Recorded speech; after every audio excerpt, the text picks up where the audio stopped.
Muy buenas noches, bienvenidos a Primer Círculo. Estamos a unos cuantos días de la elección federal más grande y estatal más grande, sumadas, que ha habido en nuestra historia. Esto todo el mundo lo hemos escuchado, pero es una elección compleja. Es una elección en donde intervienen diputados locales, alcaldes, todo va a estar en juego y por supuesto la conformación de la Cámara de Diputados y 15 gubernaturas. Ese día lo que ocurre con muchos ciudadanos es que se aproximan a la casilla y pues ante la novedad abren la boleta y muchas veces no saben qué es lo que van a ver. Hay nuevos partidos, otros que desaparecieron, hay situaciones que van cambiando. Y es por eso que hemos decidido dedicar este programa a explicar de alguna manera qué es lo que podemos esperar esa noche, esa tarde, y ante qué se van a enfrentar los electores para que todos lo tengamos claro.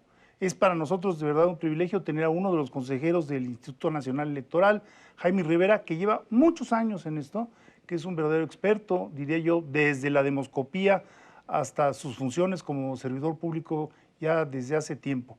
Y precisamente lo hemos invitado para que nos ayudes, Jaime, a explicarle al auditorio qué es lo que vamos a ver y cómo van ustedes a procesar la información. Jaime, Bienvenido. Jaime, bienvenido.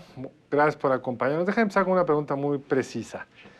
Llega el ciudadano a la elección donde hay elección de gobernador, de alcalde, de diputados locales y diputados federales. ¿Va a tener que ir a varios lugares como antes? ¿Le van a dar todas las boletas al mismo tiempo? Mecánicamente, ¿cómo está organizada la elección? Funciona una casilla única. Llega a una sola casilla, deberá formarse en una fila donde habrá cuidado de mantener la sana distancia. Podrán ingresar al espacio de la casilla hasta 2 personas al mismo tiempo, 2 electores. Se van a identificar con su credencial para votar ante el presidente de la casilla. Es una sola mesa directiva de casilla y una vez identificado se le entregarán, en el supuesto que mencionaste, Carlos, 4 boletas, una para diputados federales, una para gobernador, otra para ayuntamientos y otra más para diputados locales. Esto podría variar en una boleta, ser una boleta menos, dependiendo de la entidad federativa de que se trate. Y cada ciudadano o ciudadana se dirigirá a un cancel especial para garantizar, con una mesa para garantizar el secreto del voto, digamos, rodeado de 3 paredes que le permiten votar con absoluta libertad y secreto, cruza sus boletas y después regresa hacia la mesa donde habrá una urna para cada tipo de elección, fácilmente identificables por un color correspondiente al de la boleta, y deberá depositarlas ahí doblada en 4, digamos, en doble doblez, para que se pueda introducir en la ranura de la urna, que será transparente como se acostumbra en México desde hace muchos años. Ahora, el ciudadano se va a enfrentar, no es la primera vez, a coaliciones. Y hay mucho ruido en el sentido de que si tú te equivocas al elegir tachar, digamos, en la boleta a un partido que está en coalición y a un partido que no está en coalición, ese voto se anula, se pierde. ¿Cómo debe de votar el ciudadano en caso de que quiera votar por una coalición o en el caso de que quiera votar por un partido que va solo? ¿Sí? Hay que recordar que a partir de 2009, los partidos coaligados aparecen en la boleta cada uno con su emblema por separado, si bien con el mismo nombre del candidato. De tal manera que los ciudadanos que quieran votar por una coalición pueden cruzar un solo emblema, si así lo quiere, de los partidos coaligados, y ese voto servirá para la suma de votos de la coalición. Si lo prefiere, podría cruzar más de un emblema, pero en este caso deberá tener cuidado de que los 2 o 3 emblemas que cruza llevan al mismo candidato. Es un derecho del ciudadano cruzar más de un emblema si así lo quiere, pero no está de más aconsejar que la forma más sencilla y segura de votar, sin riesgo de equivocarse, es cruzar un solo emblema, sabiendo que cruzando el emblema de un partido que integra una coalición, ese voto sirve para toda la coalición. Sirve para toda la coalición, pero se le asigna a ese partido. También hay que tener claro, ¿no? A la hora de que se cuentan los votos y se dice qué partido obtuvo qué, a diferencia del pasado, donde había un pacto previo de cómo se iban a distribuir los votos, aquí se asignan en función de qué tachaste. Si tachaste un partido, se va todo para ahí. Si tachas dos partidos, se divide en dos. Si tacharas tres en el caso, se divide entre tres. Entonces, sí tiene algún mérito, digamos, saber a dónde le vas a tachar. Pero quiero subrayar lo que dijo Federico. Si te equivocas y tachas uno de por acá y uno que no va en coalición, ahí sí se anula, no hay nada que hacer, no se divide, se acabó.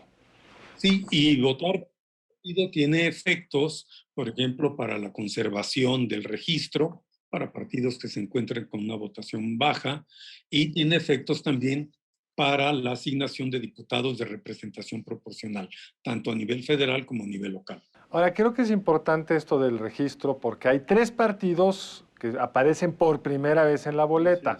Uno tenía un nombre distinto, pero ahora aparece con otro nombre. Y estos partidos no van en coalición. Si no votas por ellos, si votas por ellos y alguien más, tu voto se va a la basura y necesitan juntar ese 3% del voto total de los mexicanos para que tengan registro. Y en cada una de las elecciones pues, habrá otros partidos sueltos, porque no van en coaliciones en todas. En algunos distritos encontrarán que van juntos los partidos de las 2 coaliciones, pero en otros esos mismos partidos pueden ir separados. Entonces, piense muy bien cuál es su partido favorito, porque esa es realmente la forma más sencilla de decidir cómo votar. Pero hay una pregunta que sí me parece importante desde el punto de vista práctico, porque cuando yo empecé a votar, tú votaste antes que yo, votábamos 2 veces por diputado. Uno diputado era para el diputado de mayoría y otro el de representación proporcional. Y ahora lo que genera mucha confusión es que votamos una vez, digamos, se va a usar 2 veces ese voto. Uno se va a usar para contar a los de mayoría, pero ese mismo luego se usa para el de representación proporcional. Es donde viene para el elector una cosa muy complicada, porque si tu diputado al que tú votas es un partido muy chiquito, pues no va a ganar el de mayoría. Ese voto, digamos, ya lo desperdiciaste, solo lo estás usando para la asignación de representación proporcional. ¿Es correcta esta interpretación, Jaime? Sí, pero no es tan complicado porque en la misma boleta, efectivamente, al cruzar un emblema, se está votando por ese partido para mayoría relativa, con probabilidades diversas de ganar, pero al reverso de la boleta están las listas de candidatos por representación proporcional de cada una de las 5 circunscripciones. Y estos votos se suman tanto a nivel nacional como dentro de cada circunscripción para la asignación de diputados de representación proporcional.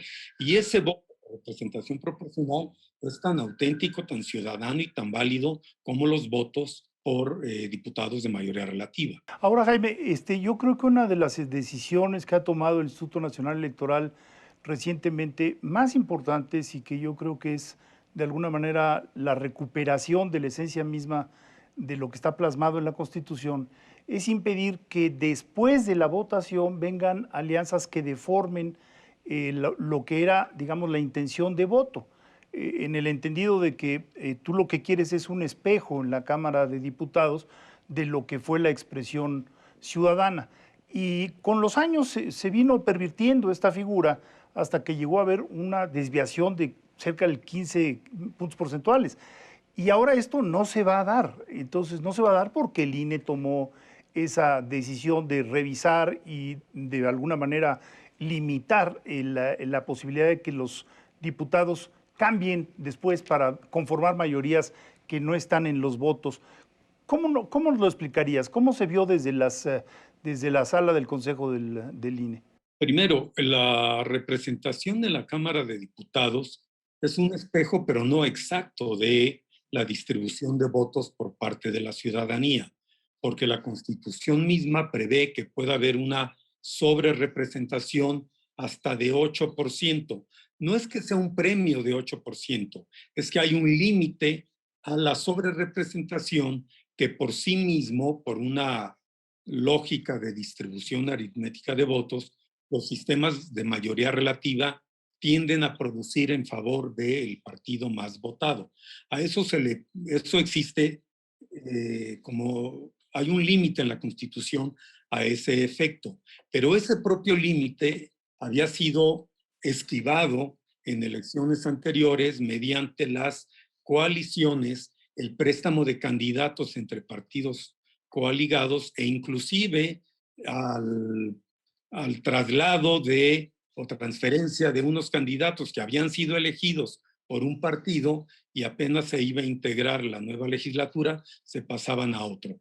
A esto se le puso un límite parcial dentro de los límites que establece la Constitución, pero hay que decir que el Tribunal Electoral, que confirmó este acuerdo del INE, también le agregó una disposición para que a la hora de integrar la Cámara, inclusive con eventuales transferencias de diputados de una fracción a otra, se cuide no rebasar el límite de 8% de sobrerepresentación para cada partido. Ahora, quizá valga la pena aclarar que esto es solo para la asignación de curules, porque si luego un diputado del PAN se quiere ir al PRI, no hay ninguna restricción, pero nos falta un minuto. Jaime, me gustaría que nos contaras rápido. El día de la elección, ¿vamos a saber quién ganó o no? Sí, hay 3 momentos para conocer los resultados de la elección.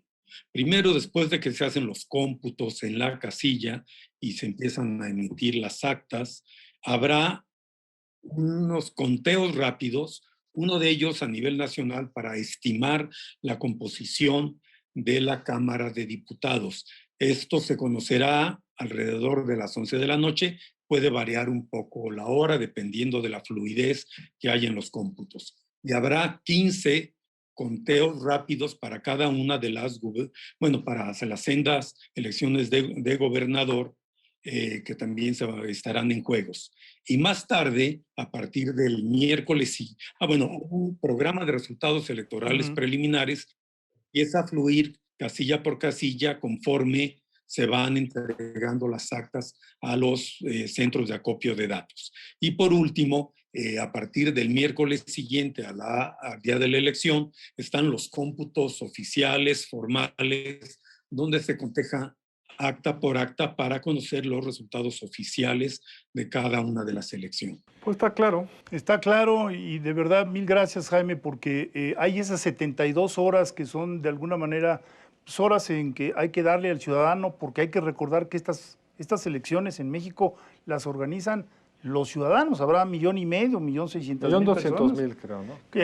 Organizando las elecciones, ¿no? Entonces, también es cuestión de darles a esos ciudadanos la oportunidad de que hagan su trabajo como tales, como ciudadanos, ¿no? Aunque sabremos algunas estimaciones que serán más o menos robustas para fin de la noche, 10, 11 de la noche, saldrán a decirnos, pues con los estimados, vamos por aquí. Pero sabremos cómo estuvimos hasta el miércoles. Jaime, muchísimas gracias. Gracias a ustedes, Carlos. Mucha suerte en el proceso electoral. Mil gracias, Jaime. Nos vemos la próxima aquí en Primer Círculo. Nos vemos la próxima y no olviden votar por el que usted quiera. Buenas noches.